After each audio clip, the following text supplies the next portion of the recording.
Ja, så er vi på vej ud for at kigge på den lille by her. Og det her, det er vejen ud fra campingpladsen.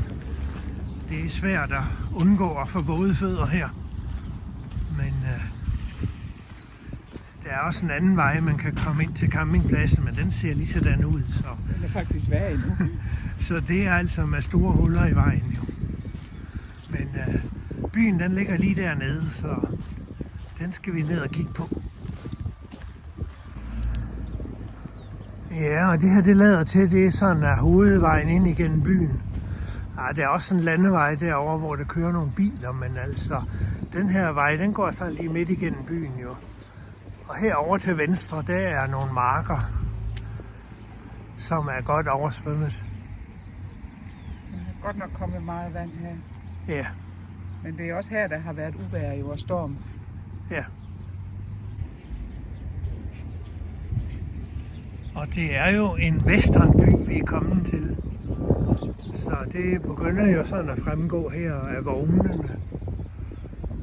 Dem har vi set et par stykker af. Og i weekenden, der er den lavet om til sådan en rigtig westernby. Så det skal vi da op. Velkommen til vinter på tur i El Rocío.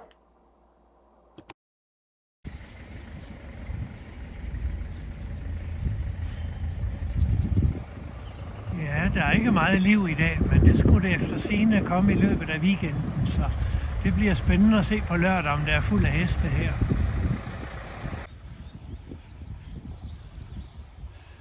Ja, der er egentlig en flot by, eller nogle af bygningerne er i hvert fald, men det er nogle underlige veje, de har. Og det her, det må så være omkring byens centrum. Mange pilgrimsruter er markeret til at gå her igennem. Eller Caminoer hedder det.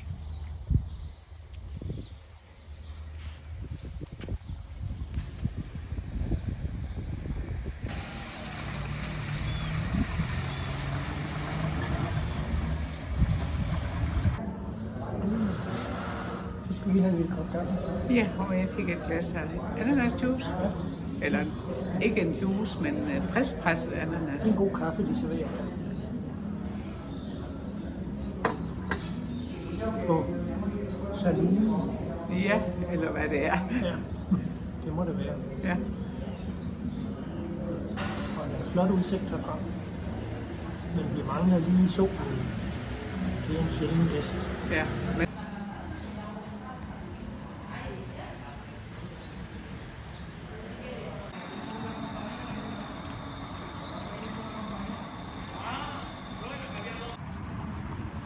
Så er vi på vej tilbage til campingpladsen. Og storken, den bor lige over for os.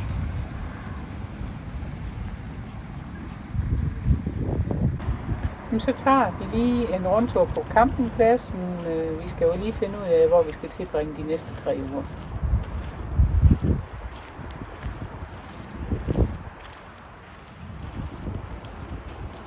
Der er faktisk mange telte.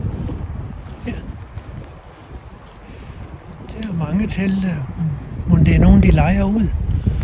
Det er der ens telte. Det er sådan en glampingtelt. Og så er der et lille køkken her, eller i hvert fald mikroovn. Ja, det er kun en mikroovn.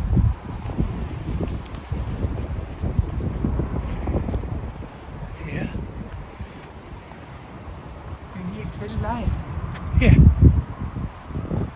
Det er det. Så er der masser af små hytter.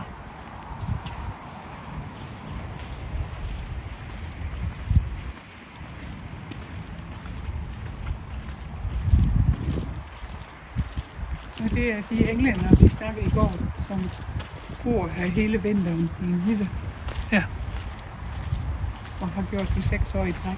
Ja.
Stormene har været hård ved mange af fastliggerne.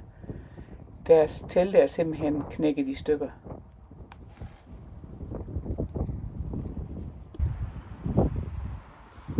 Hvad siger du om svømmebassinet? Jamen det er slet ikke åbent her i vinterhalvåret. Det er møgbeskidt jo. Så der er også låst derind til. Og det er dækket over med en præsending. Ja, og den er fuld af vand. Ja. Så der kan vi ikke komme ud og bade. Nej, det skulle jeg så heller ikke. Nej. Det står vist også noget om her, det er lukket her på skiltene, må ikke det gør det? Det ved jeg ikke.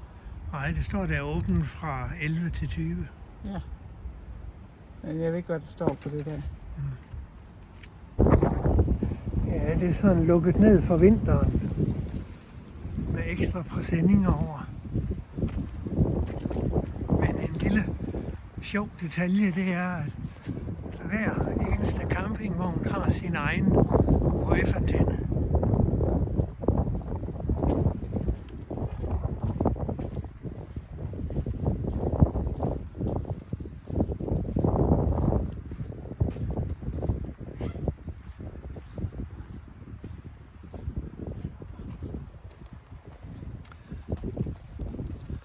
Ligesom teltene, de er samlet i den klynge der. Eller ikke telte, men permanente pavilloner. Og så kommer toiletbygningen her overfor.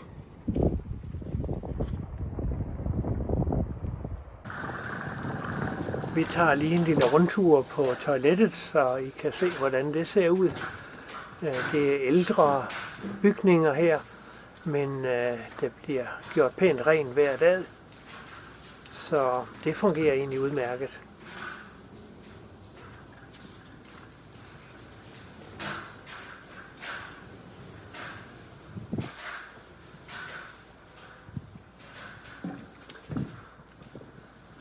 Og et handicaptoilet er der også. Og så skal vi lige hen og kigge på vaskerummet, det vaskehuset, køkkenet. Koster 4 euro at vaske en maskine fuld tøj.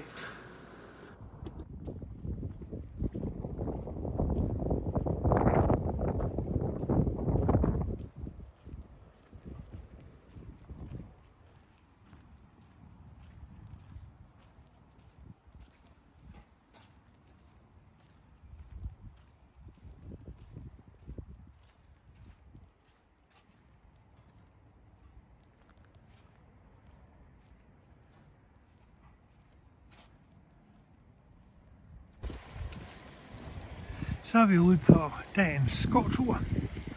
Selv en lille landsby her har en strandpromenade. Ja, kan man godt kalde det, når det er en sø, der er derude. Så er der måske en søpromenade. Det er gråvejr. Det smusker lidt. Ikke sådan direkte regn, men det er i hvert fald meget fugtigt. Og vi har fået en følgesvend her, der gerne vil gå tur sammen med os.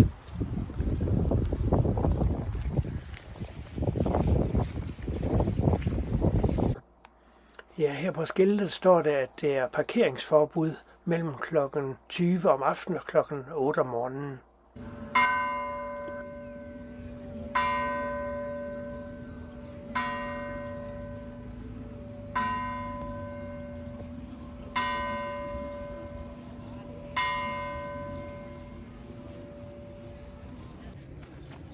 Ja, så er vi ude at gå igen her. Næsten samme sted, som vi filmede sidste gang. Men i går, der var det godt nok kedeligt vejr. Det var ikke regnvejr, men det her rumset noget. Men i dag skinner solen fra en høj himmel. Så nu er det noget ved at være her. Det var godt, vi ikke opgav. Og vejrudsigten, den ser rimelig ud. Der kommer lige igen noget gråvejr i morgen, fredag, men bortset fra i morgen, så skulle det blive fint vejr de næste 14 dage, hvis vi ellers kan stole på vejrudsigten. Hvad mener du, Lise? Jamen, jeg tror jo aldrig på den der vejrudsigt, for jeg tror, Nej. de synes ikke, de er særlig gode til at forudsige vejret. Nej. Så jeg vil se det, før jeg tror på det. Ja. Vi må lade det komme ind på en prøve. Men indtil nu har det været dårligt vejr hver anden dag Ja, i de sidste 3 uger. ja. Det har ikke været noget at prale af de sidste 3 uger. Alle veje ligner hinanden her i landsbyen. De er meget struktureret. 90 grader, så kommer der en anden vej der. Så alle vejene, de ligger sådan vinkelret på hinanden. Ligesom i New York. Og så er der lige en vej, der går diagonalt. Men det er helt tydeligt, at der har siddet en arkitekt eller landmåler og slået streger, så alle husene er bygget på rette linjer. Bortset fra nede omkring kirken. Der ligger de mere hulter til bulter.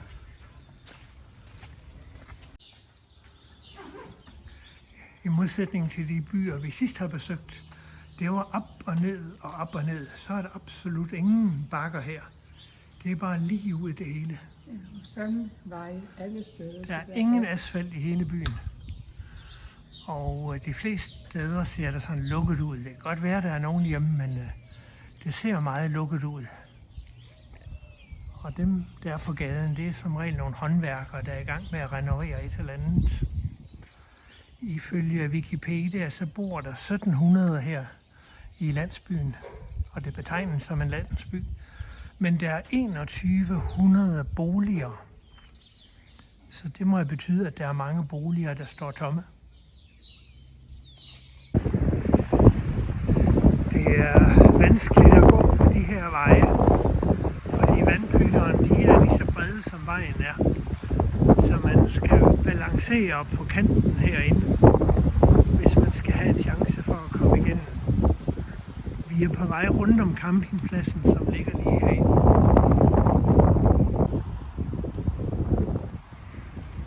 Og indkørslen til campingpladsen,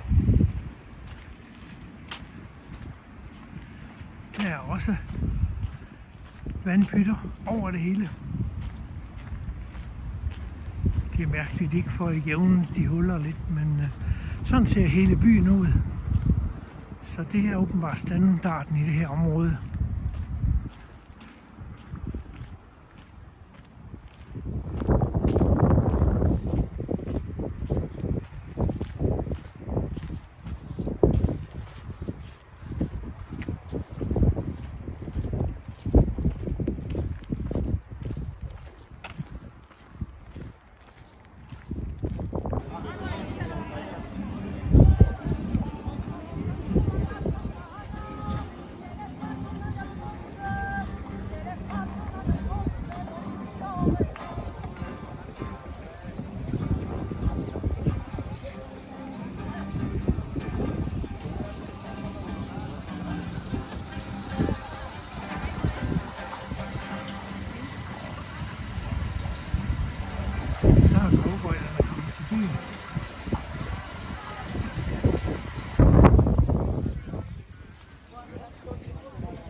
Jamen det er blevet lørdag, og om lørdagen er det spanske Vilde Vesten, hvor byen er omdannet til et hestemarked, og alle butikkerne har åbent. Der er mere liv i byen om lørdagen, end der har været hele ugen.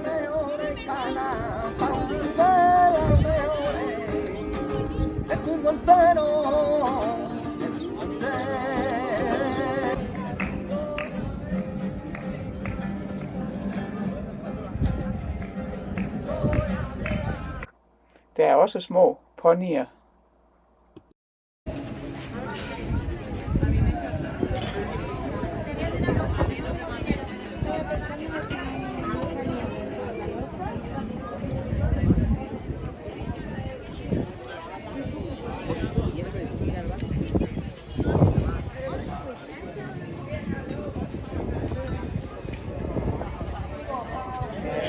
Nu.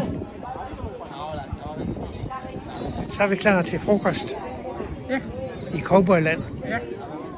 Vi skal have en 2-retters stags middag. Ja, det bliver spændende. Ja. Paelios og kylling. Ja, og kylling og tun. Ja.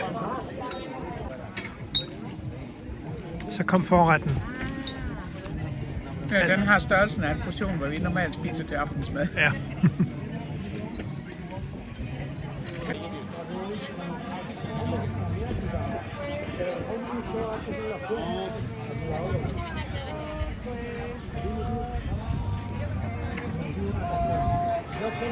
Så kom hovedretten. Ja, den er mindre end forretten. For forretten spiste vi ikke op, fordi vi var bange for, at vi ikke kunne spise det hele. Ja, men det går nok med den størrelse her. Det er lidt kedeligt, det er. Der er ingen grønt, ingenting. Nej, vi mangler lidt sovs eller Salat. noget at dyppe pomfritterne i. Så kom desserten, så vi fik 3 retter med Ja. for 14 euro. Men det var også 3 små portioner. Nej, det er ikke forretten. Den synes jeg var stor. Ja, Og så var der et brød til os. ja, Og oliven. ja. Men vi kan sidde herude i solen og spise det. Ja, og det er dejligt. Det blæser godt nok en del. Det blæser, ja, og der er ret højt støjniveau.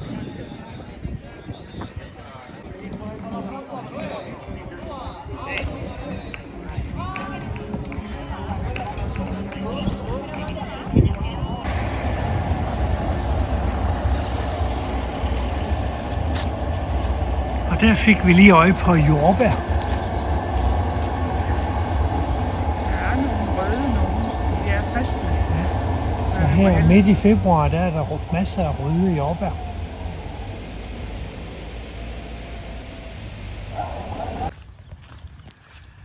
Endnu en meget bred vej, men næsten uden trafik. Og hvad er der langs med vejsiden? Kaktus og fyrtræer. Eller en form for fyrtræer i hvert fald.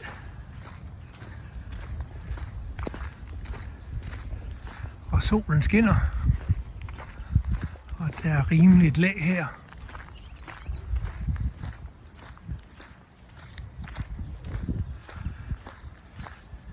Men jeg synes, det er underligt, det er sådan en bred vej her. Til så lidt trafik. Ja, for vi er uden for byen nu. Ja. Den fører kun ud til markerne.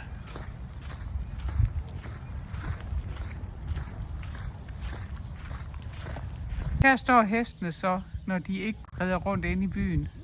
Det er lidt en kummerlig tilværelse, synes jeg. Men de har der frisk kø.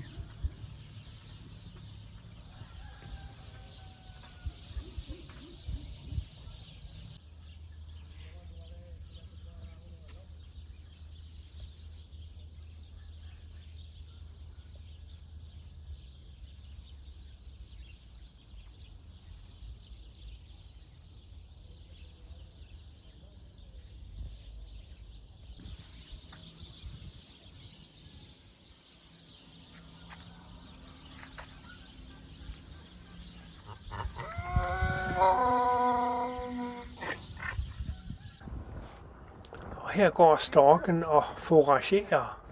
Mon den finder noget? Frøer eller mus? Nu flyver den hjem til reden i hvert fald.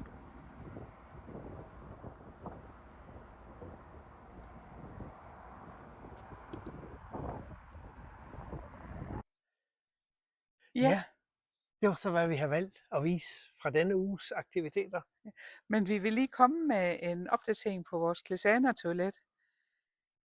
Vi ringede til forhandleren, eller skrev til forhandleren og fejlmeldte det, og så var vi ude at køre en tur på nogle meget, meget hullede veje, og så løsnede det sig. Så det ser ud som om det virker igen. Vi bliver godt nok på den her campingplads for at sikre os, at det bliver ved med at virke. Men det er i hvert fald fejlmeldt under garantien, så hvis det skulle opstå igen, så kan vi få det lavet. Ja, og hvad der var galt, det kan vi ikke nærmere forklare. Udover hvad vi sagde i sidste weekend, at de 2 kæber, der hedder det vist på dansk, de var ulåseligt lukket sammen. Men efter den her køretur, jamen, så kunne vi se på betjeningspanelet, at den knap, der er formet som en pil, altså som en rund pil, den stod og blinkede. Og så tænkte jeg, det skal vi da lige prøve at trykke på. Og så trykkede jeg på den, og så var det ligesom, så kørte den cyklusen færdig, så skilte den kæberne ad, og vi kunne tage de gamle poser ud, og vi kunne starte forfra. Så den har altså nulstillet sig selv på en eller anden måde. Hvad årsagen har været, det kan vi ikke forklare, men det ser ud til, at det virker nu, og det er jo så det vigtigste jo. Men vi nyder tiden her på campingpladsen. Ganske vist så har det været lidt trælsvejr i den forløbende uge, men lige nu er det jo helt fantastisk. Og hvis vi kigger på vejrudsigten for de næste 14 dage, så ser den altså faktisk god ud. Der er stort set ingen vand i luften, og der kan komme lidt skyer, men der er også solskin hver eneste dag, og op til 20 graders varme. Så hvad kan vi ønske os mere? Ingenting. Der er selvfølgelig nogle fordele ved at være på en campingplads. Og det er jo blandt andet, at vi har mulighed for at gå i bad lige så tit vi overhovedet har lyst til. Og der er rigeligt med varmt vand. Ja, og vi har vandhanen og afløb herinde på pladsen. Vi skal ikke køre nogen steder. Vi kan bare sætte slangen på og fylde vores tank op efterhånden, som der er brug for det. Og vi har tilsluttet strøm, ikke? Så vi bruger ingen gas for tiden. Vi laver mad på strøm, og vi har lidt varme på om natten. Der bliver faktisk temmelig koldt om natten. Her sidste nat var det altså 7 grader udenfor. Og det gjorde så, at temperaturen inde i campingvognen, den godt kan falde til 15 grader. Men så sætter vi bare lidt elvarme på, og så har vi det jo fantastisk. Ja. Karl Arne har nemlig monteret en elradiator ind under vores spisebord. Ja. Så det fungerer fint. Ja. Og så bruger vi jo vores kogeplade. Vores elkogeplade. Ja, vi har sådan en lille induktionskogeplade med. Ja. Og den bruger vi også til at varme vand på. Og det er bare godt at være på ferie i Spanien. Ja. Humøret er højt. Ja. Solen står højt på himlen. Varme er rigtig dejligt. Men vi møder næsten ingen danskere. Nej, der kom rigtig mange hollændere her lige før weekenden. Altså snesevis har jeg næsten sagt af hollændere, så det er som om, at de måske har planlagt en tur hertil, for de kom stort set samtidig. Så der er rigtig mange gæster her, men vi har ikke mødt nogen danskere. Nej. Hverken på pladsen eller i byen. Eller næsten ikke andre steder. Nej. Ganske få. Så hvor de er henne i år, det ved vi ikke. Men de er i hvert fald ikke, hvor vi er. Nej. Jamen, det var, hvad vi havde valgt at vise i denne omgang. Så har I lyst til at følge med, så er I velkommen til at abonnere på kanalen. Så får I en lille notifikation, når der kommer en ny video op. Men det går cirka en uge imellem, men vi har ikke sådan noget fast tidspunkt, hvor vi frigiver videoen. Så I må se, hvornår der kommer en ny. Så vi siger tak for denne gang, og forhåbentlig på gensyn. Ja, kan I have det godt. Hej hej.